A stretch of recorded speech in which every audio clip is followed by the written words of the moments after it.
Hello friends. आज की video में हम प्रॉफिट एंड लॉस पार्ट 8 को स्टडी करने जा रहे हैं। लास्ट वीडियो हमने पार्ट 7 पर बनाई थी और उसमें हमने मॉडल नंबर 8 को स्टडी किया था, जो कि बेस्ड था on mark price and discount. आज की वीडियो में हम मॉडल नंबर 9 को स्टडी करेंगे, जो कि मिसलेनियस एग्जाम्पल्स पर बेस्ड होगा।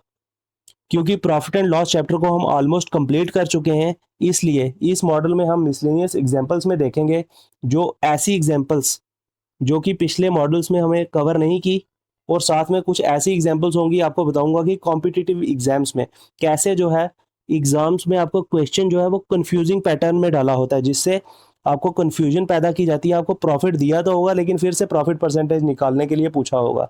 ऐसे टाइप के क्वेश्चंस हम इस मॉडल में देखेंगे। चलो फिर मॉडल नंबर 9 पे मूव करते हैं और देखते हैं मिसलेनियस एग्जाम्पल्स को किस तरह से पूछा जाता है। मॉडल नंबर 9, जो कि based on miscellaneous examples. Example number 1 को देखते हैं। क्या कह रहा है? By selling an article a man makes a profit of 25% on its selling price. His profit percentage is A 20%, B 25%, C 16% and D is 33।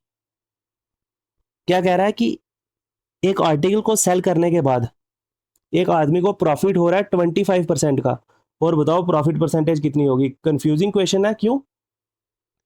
आपको प्रॉफिट परसेंटेज दी भी हुई है और फिर से प्रॉफिट परसेंटेज पूछी जा रही है, ऐसा आपको लग रहा होगा। लेकिन यहाँ पे कंफ्यूजिंग पार्ट क्या है कि जो प्रॉफिट है हमें ऑन इट्स सेलिंग प्राइस दिया हुआ है, means profit percentage on selling price दी हुई है। और जो हमें प्रॉफिट परसेंटेज पूछी गई है, एक्चुअल में प्रॉफिट परसेंटेज का फॉर्मूला क्या होता है? S minus C divided by C with respect to the cost price. हमें परसेंटेज जो है प्रॉफिट परसेंटेज निकालनी होती है, लेकिन क्वेश्चन में जो दी गई है वो with respect to the selling price दी हुई है, और एक्चुअल में जो प्रॉफिट परसेंटेज होती है वो हमने निकालनी है with respect to the cost price. कैसे निकालेंगे? सॉल्यूशन से देखते हैं। परसेंटेज प्रॉफिट जो हमें दिया हुआ है वो S minus C divided by S with respect to the selling price दिया हुआ है, मल्टीप्लाई बाय 100। और ये कितना दिया हुआ है? Equals to 25%। ये हो जाएगा S minus C divided by S multiply by 100। यहाँ से 25 वन 25 और 25 फोर 100 हो जाएगा, और ये एस उधर चला जाएगा तो एस बन जाएगा। देन यहाँ से इसको मल्टीप्लाई करेंगे इसके साथ, 4s माइनस 4c हो जाएगा।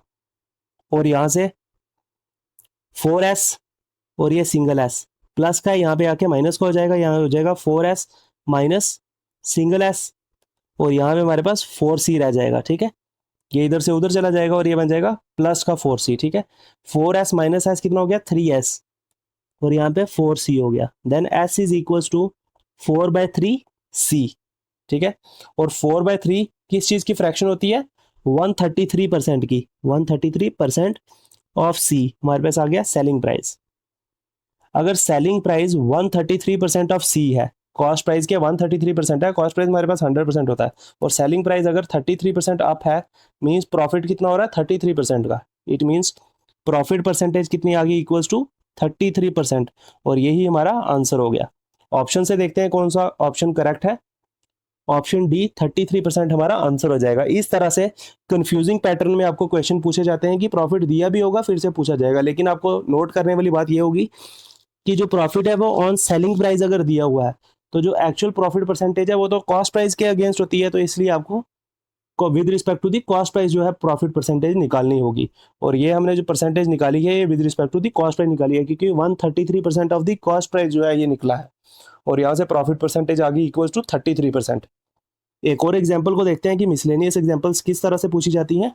एग्जाम्पल नंबर 2 क्या कह रहा है कि the list price of an article is 160 and a customer buys it for 122.4 rupees.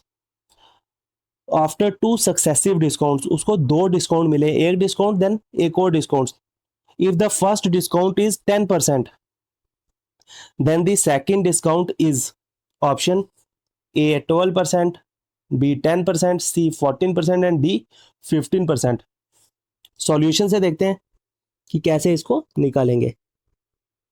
Total discount हो कितना गया हमारे पास? लिस्ट प्राइस, जिसको हम मार्क प्राइस भी कह सकते हैं, वो कितनी है आर्टिकल की? 160, और कस्टमर ने उसको बाय किया 122.4 में, मींस डिस्काउंट कितना हो गया? 160। With respect to the list price निकालेंगे, कितना डिस्काउंट उसको मिला, वो हमेशा मार्क प्राइस के with respect to mark price होता है या फिर लिस्ट प्राइस भी कह सकते हैं उसको। डिस्काउंट हो गया 160 माइनस 122.4 और with respect to the mark price होगा तो डिवाइड बाय 160 आएगा इंटू 100। और यहाँ से हमारे पास कितना आ गया 160 माइनस 122.4, यह आ गया 37.6 डिवाइडेड बाय 160 और मल्टीप्लाई बाय 100। और ये आ गया हमारे पास कितना, परसेंटेज इसकी निकालेंगे जब, आ गया 23.5%। मीन्स 23.5% हमारे पास ओवरऑल डिस्काउंट जो है वो मिल रहा है। लेकिन डिस्काउंट जो है वो बाय पार्ट्स दिया हुआ है, 2 सक्सेसिव डिस्काउंट दिए होते हैं। जैसे होता है ना 50 प्लस 25% डिस्काउंट, लेकिन वो एक्चुअल में 75 नहीं होता, वो 50 प्लस 25 ऑफ दी अदर 50 जो है वो होता है। इस तरह से जो सक्सेसिव डिस्काउंट्स हैं वो दिए जाते हैं। अब हम देखते हैं, मींस जो पहला डिस्काउंट होता है उसके ऊपर, उस परसेंटेज के ऊपर दूसरा डिस्काउंट लगता है, तो उसको हम कैसे निकालते हैं, by the effective percentage concept. हमें जो टोटल परसेंटेज है वो दी हुई है 23.5%। अब हम निकालेंगे A plus B plus A B by 100 का यूज करके इफेक्टिव परसेंटेज कितनी दी हुई है। डिस्काउंट हो जाएगा इसकी, दो सक्सेसिव डिस्काउंट हमें दिए हुए हैं ए और बी, और डिस्काउंट हमारे पास कितना है, ओवरऑल डिस्काउंट हमने निकाल दिया 23.5। ठीक है, और डिस्काउंट हमेशा माइनस का होता है, इट मीन्स -23.5 आ जाएगा यहाँ पे। और ए जो है फर्स्ट डिस्काउंट जो कि हमें 10% का दिया हुआ है, यहाँ पे आ जाएगा -10। देन बी की जगह हम बी रखेंगे क्योंकि सेकेंड डिस्काउंट हमने निकालना है, plus B plus -10 into B by 100 आ जाएगा। और यहाँ से हमारे पास आ गया कितना, ये -10 है, उधर जाके प्लस का 10 हो जाएगा और यहाँ पे बन जाएगा -13.5 इक्वल्स टू बी माइनस, ये कैंसिल हो जाएगा, बन जाएगा B by 10 minus B by 10। Then -13.5 is equals to B minus B by 10 कितना हो जाएगा 9b/10। और वो उधर जब जाएगा तो -13.5 मल्टीप्लाई 10 हो जाएगा और डिवाइडेड बाय 9 इक्वल्स टू आ जाएगा बी। और यहाँ से बी कितना आ गया हमारे पास 135 माइनस का डिवाइडेड बाय 9 इक्वल्स टू -15%।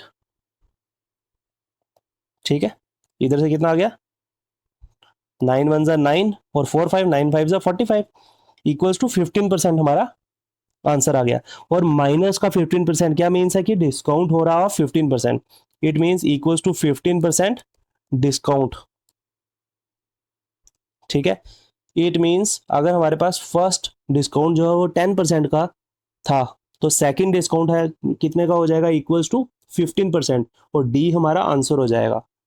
इसका मतलब कि जब आर्टिकल को 160 की जगह कस्टमर को बेचा 122.4 पे, ठीक है, डिस्काउंट देके, कितने 2 सक्सेसिव डिस्काउंट्स, तो अगर फर्स्ट डिस्काउंट जो है वो 10% का था तो सेकंड डिस्काउंट कितना हो जाएगा, ऑप्शन डी इक्वल्स टू 15%। इस तरह से सक्सेसिव डिस्काउंट्स के जो क्वेश्चंस होते हैं उनको आप इफेक्टिव परसेंटेज कॉन्सेप्ट का यूज करके इजीली निकाल सकते हैं। आई होप आपको ये कॉन्सेप्ट जो है समझ आ गया होगा कि किस तरह से सक्सेसिव डिस्काउंट्स के क्वेश्चंस को आपने डील करना है।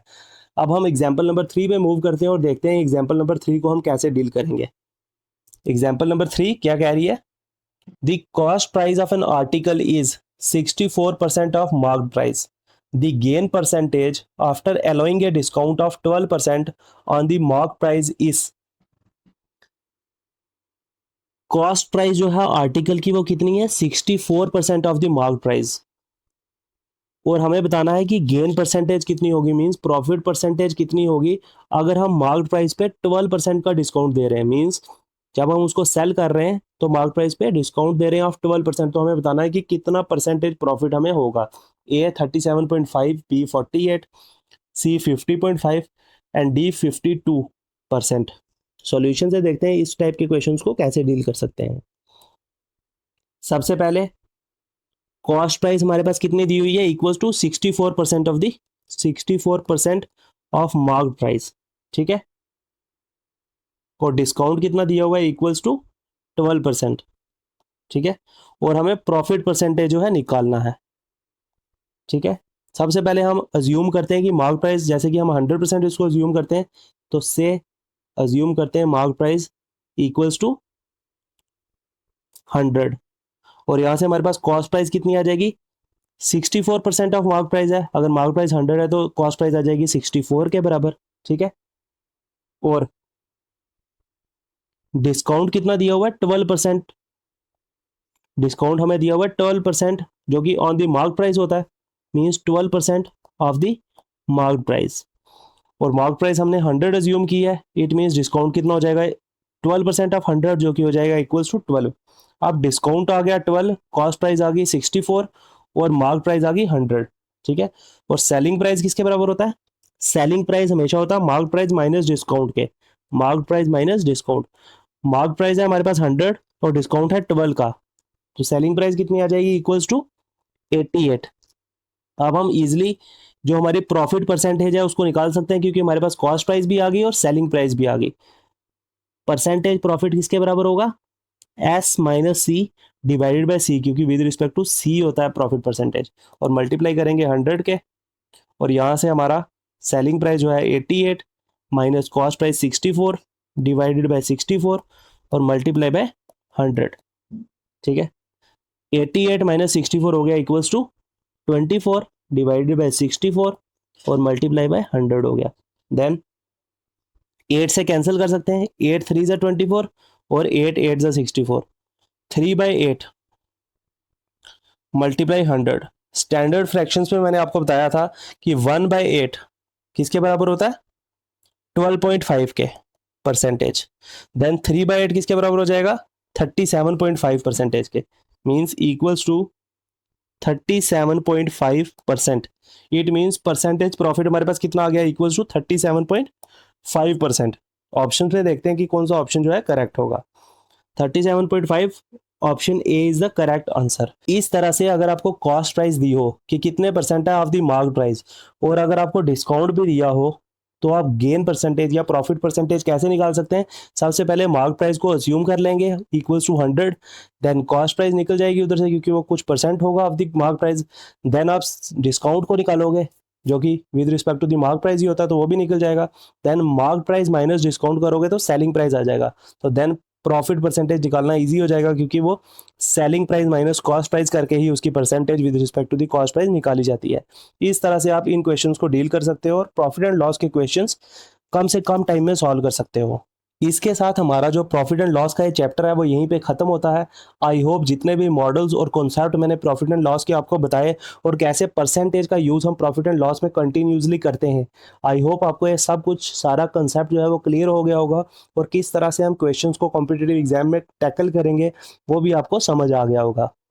अब हम नेक्स्ट वीडियो में क्वांट का एक न्यू चैप्टर जो है स्टार्ट करेंगे, और इस वीडियो को और इस चैप्टर को यहीं पे एंड करते हैं।